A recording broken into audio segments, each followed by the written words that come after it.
అరవింద్ కోసం ఎయిర్పోర్ట్ కి. కాని తను ప్రస్తుతం ఉంటున్నది కూడా మాలతి ప్యాలెస్ అనే విషయం అతనికి తెలియనీయలేదు. మాలతి ప్యాలెస్ చాలా పెద్ద భవంతి. అందులో ఒక పోర్షన్లో అరవింద్ ఉంటున్నాడేమో అనుకుంది. వెంటనే ఆ విషయం అరవింద్ అడిగింది. అరవింద్, నువ్వు మాలతి ప్యాలెస్ అక్కడుంటున్నావా? నేను కనీసం ఆ ప్లేస్ ఎక్కడ ఉంటుందో కూడా చూడలేదు.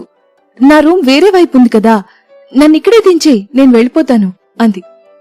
అప్పుడే అలా ఎలా వెళ్ళిపోతావు? ఇంత తొందరగా వెళ్ళిపోవడానికేనా నిన్ను కలవడానికొచ్చింది? అదేం కుదరదు. ఈరోజు నువ్వు నాతో ఉండాల్సిందే. ఈ రాత్రి మనం చాలా కబుర్లు చెప్పుకోవాలి. మరీ అర్జెంట్ పనులేమైనా ఉంటే చెప్పు, నిన్ను రేపు నేనే దించేస్తాను అన్నాడు. ప్రణతికేమో చెమటలు పట్టాయి. తను కూడా మాలతి ప్యాలెస్లోనే ఉంటుందని అరవింద్కి అస్సలు తెలీదు. ఎలాగైనా తన నుంచి తప్పించుకుని వెళ్ళిపోవాలని ఆలోచిస్తుంది. కాని కుదిరేలా లేదు. ఈ రాత్రికి బన్నీ దగ్గరికి వెళ్లాల్సిన అవసరం కూడా ఉంది. అరవింద్ నుండి ఎలాగైనా తప్పించుకుని వెళ్లకపోతే చాలా కష్టమవుతుంది అని అనుకుంది. కాని తను చాలా మొండి. ఏదైనా అనుకుంటే అది ఖచ్చితంగా జరిగి తీరాలి అనుకుంటాడు. ఇప్పుడు అతన్ని కన్విన్స్ చేయడం కూడా కష్టమే. ఆలోచనలో పడిపోయింది. దీనికి పరిష్కారం ఏమై ఉంటుందా అని అదే పనిగా ఆలోచిస్తుంది. మాలతి ప్యాలెస్ చాలా పెద్ద విస్తీర్ణంలో ఉంటుంది. ఆ ప్యాలెస్ లో ఇంకా ఎన్నో ఇండిపెండెంట్ హౌసెస్ కూడా ఉన్నాయి. అవన్నీ ప్యాలెస్ పరిధిలోకి వస్తాయి. కార్ మెల్లమెల్లగా ఆ భవంతిని చేరుకుంది. ప్రణతి రోజూ ఆ రోడ్లోనే తిరుగుతూ ఉంటుంది కాబట్టి ఈరోజు నరేంద్ర ఇంటికి కాకుండా అక్కడే ఉన్న తన ఫ్రెండ్ ఇంటికి వెళ్లడం చాలా కంగారుగా ఉంది ప్రణతికి. అరవింద్ చెప్తున్న ఇంటికి ఆనుకునే అరుణ్ ఇల్లుంది. ఇంతకాలం తను అక్కడే ఉంటున్నా ఆ పక్కిల్లు ఎవరిదై ఉంటుందా అని తను ఎవర్నీ అడగలేదు. ఎప్పటికైనా ఆ ఇంట్లో ఎవరైనా కనిపిస్తారేమో చూడాలి అనుకుంది. కాని కలలో కూడా అనుకోలేదు అది అరవింద్ ఇల్లు అయ్యుంటుందని. ఈ దొంగ సచ్చినోడు ఇల్లు ఇక్కడే తీసుకోవాలా అనుకుంది తనలో తాను. మరింత దూసుకు వెళ్తున్న కార్ని చూసి, డ్రైవర్ అటుగా వెళ్లొద్దు, అక్కడ రోడ్ బ్లాక్ చేసుంది అంది. నువ్విక్కడికి ఎప్పుడూ రాలేదన్నా? ఇక్కడ రోడ్ లేదని నీకెలా తెలుసు అన్నాడు అరవింద్. ప్రణతి తన దగ్గర ఏదో దాస్తుంది అని అనిపించింది అరవింద్కి. కాని ఆ విషయం తనతో అనలేదు.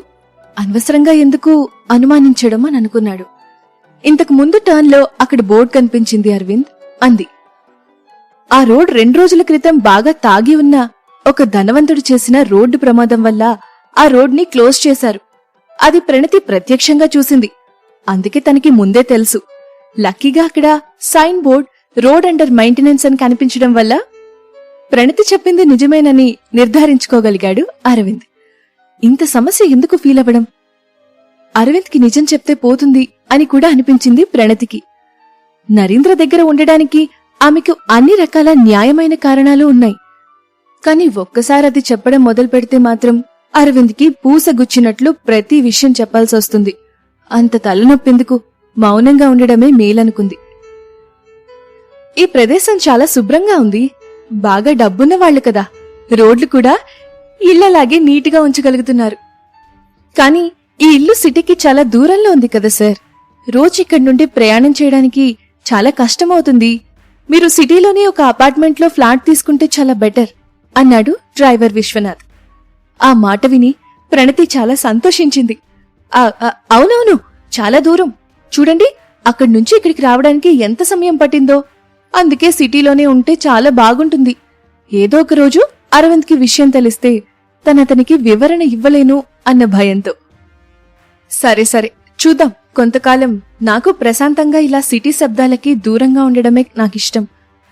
నా మనసు మారినప్పుడు నీకు చెప్తాలే విశ్వా. ప్రస్తుతమైతే జాగ్రత్తగా నా లగేజ్ అంతా ఇంట్లో పెట్టే. ఎక్కడివి అక్కడే నీట్గా ఉండాలి.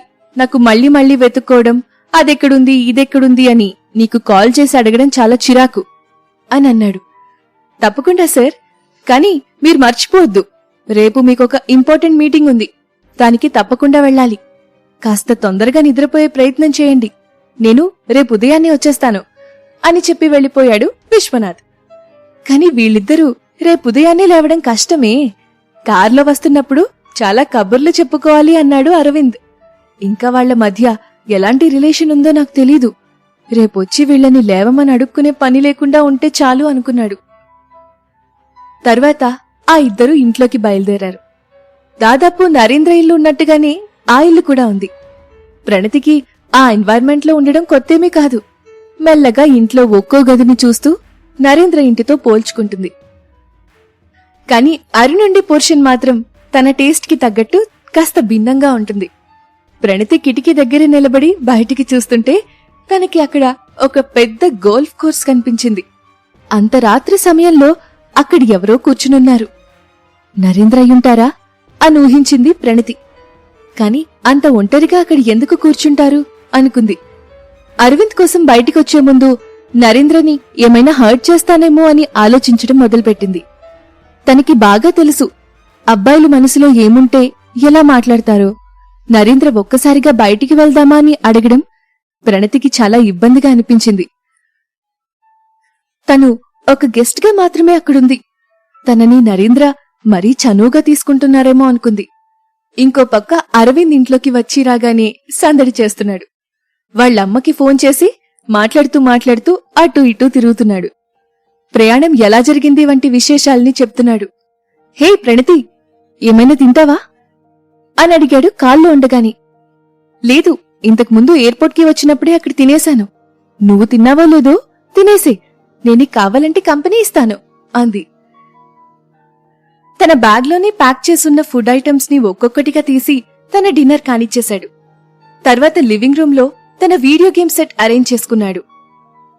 వీడేంటో ప్రయాణం చేసి వచ్చి రెస్ట్ తీసుకోకుండా ఈ గేమ్స్ అనుకుంది ప్రణతి. కాసేపటికి ప్రణతి, ఈ కొత్త గేమ్ చూడు భలే ఉంది అని తనని కూడా గేమ్ ఆడ్డానికి పిలిచాడు అరవింద్. నువ్వు నాతో ఈ గేమ్ మాత్రమే కాదు, ఇంకా రకరకాల గేమ్స్ ఆడిస్తున్నావు. కాని ఆ విషయం నీకు తెలీదు తనలో తాననుకుంది ప్రణతి.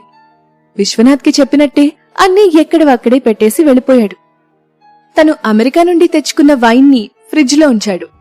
అబ్బా, థాంక్యూ విశ్వనాథ్, నాకు వెతుక్కునే పని లేకుండా చేశావు, నీకు రుణపడి ఉంటాను అన్నాడు అరవింద్. ఇంతలోనే ఫోన్ మోగింది. కాల్ విశ్వనాథ్ నుండి. నీకు 100 ఏళ్రా, ఇప్పుడే నీ గురించి అనుకుంటున్నాను. ఇప్పుడే నువ్వే కాల్ చేశావు, చెప్పేంటి?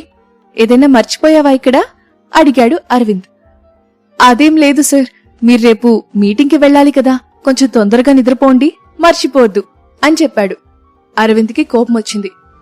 అబ్బా, చెప్పావుగా ఇంతకుముందే, ఎన్నిసార్లు చెప్తావు? నేనిప్పుడే ఆడుకుంటున్నా, కాని రేపసలు లేట్ అవ్వను, సరేనా అని ఫోన్ పెట్టేశాడు.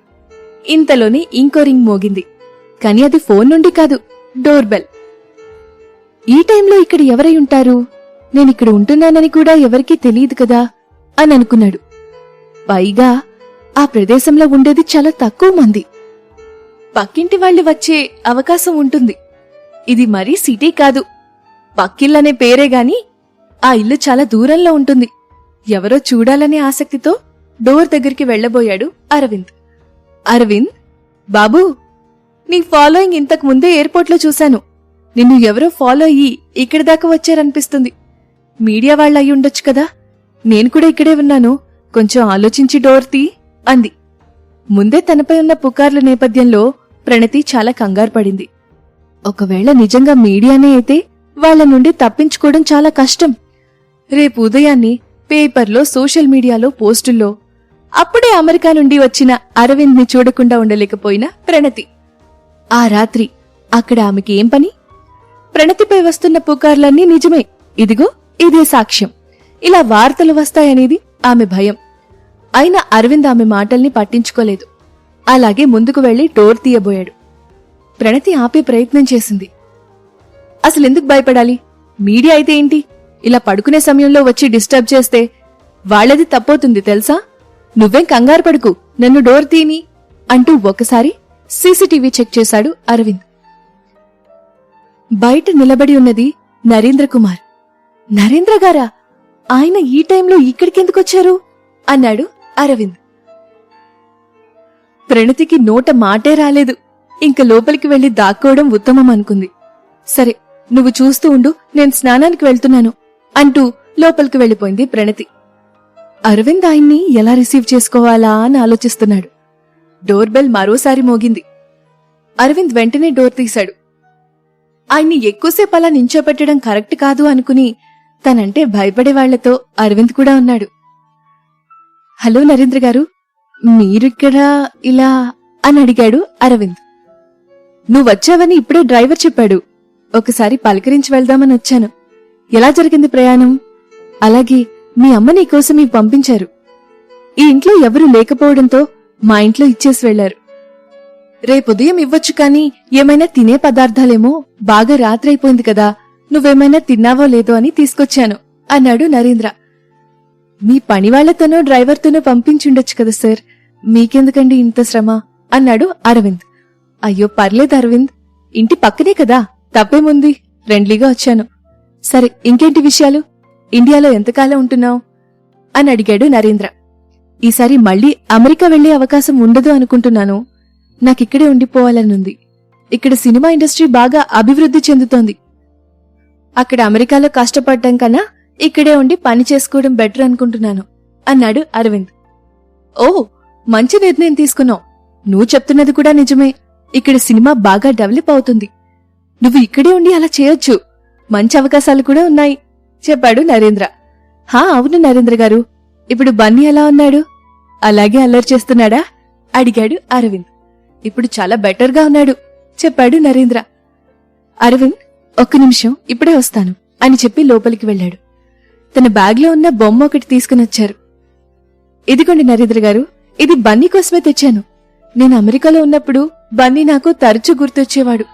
వెళ్లేప్పుడు తన కోసం ఇక్కడి నుండి ఏదైనా తీసుకువెళ్లాలి అనుకుని గుర్తు పెట్టుకుని మరీ తెచ్చాను. ఇది బన్నీకి ఇవ్వండి ప్లీజ్ అన్నాడు అరవింద్. ఓ థ్యాంక్ యూ చెప్పాడు నరేంద్ర. తర్వాత చాలాసేపు ఇద్దరూ మౌనంగా ఉన్నారు. ప్రణతి లోపలికి స్నానానికి అని వెళ్లి చాలాసేపయింది. తను బయటికి వస్తే ఆమెని నరేంద్రకి పరిచయం చేయాలి అనే ఆలోచనలో ఉన్నాడు అరవింద్. తర్వాత సరే అరవింద్, నేనింకొల్తాను. మీ అమ్మకి నువ్వంటే చాలా ఇష్టం అనుకుంటా. నీకు టైం ఉన్నప్పుడు తప్పకుండా వెళ్లి ఆమెని కలు అన్నాడు. తప్పకుండా నరేంద్ర గారు అని తను కూడా లేవగానే ఇంట్లో నుండి శబ్దం వచ్చింది. నీతో పాటు ఎవరైనా ఉన్నారా? అమెరికా నుండి అమ్మాయిని పట్టుకొచ్చావా ఏంటి అన్నాడు. అయ్యో లేదండి, తను నా గర్ల్ ఫ్రెండ్ కాదు, జస్ట్ ఫ్రెండ్ మాత్రమే. ఆ విషయం గురించి ఆలోచిస్తున్నాను. మీకు పరిచయం చేయాలనుకున్నాను. తను స్నానానికి వెళ్ళింది. ఇంకా తిరిగి రాలేదేంటి అని చూస్తున్నాను. మీరిక్కడే ఉండగలరా? ఒక్క నిమిషం, తన్నిప్పుడే తీసుకొస్తాను అంటూ లోనికి వెళ్లాడు అరవింద్. బాత్రూం దగ్గరికి వెళ్లి, ప్రణతి, స్నానం ఎంతసేపా చేసేది? ఆయన వచ్చి అరగంట అవుతుంది. నువ్వింకా స్నానం చేస్తున్నావా? వెంటనే రా అన్నాడు. ప్రణతికి చాలా కంగారుగా అనిపించింది. వెంటనే బయటికొచ్చేసింది.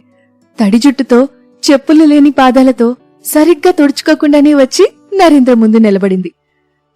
నిన్ననే ఆయన అనుకోకుండా తన రూమ్ దగ్గరికొచ్చినప్పుడు తను దాదాపు టాప్లెస్ గా కనిపించింది. ఇవాళేమో వేరే వాళ్ళ ఇంట్లో ఇలా దొరికిపోయానేంట్రా అనుకుంది.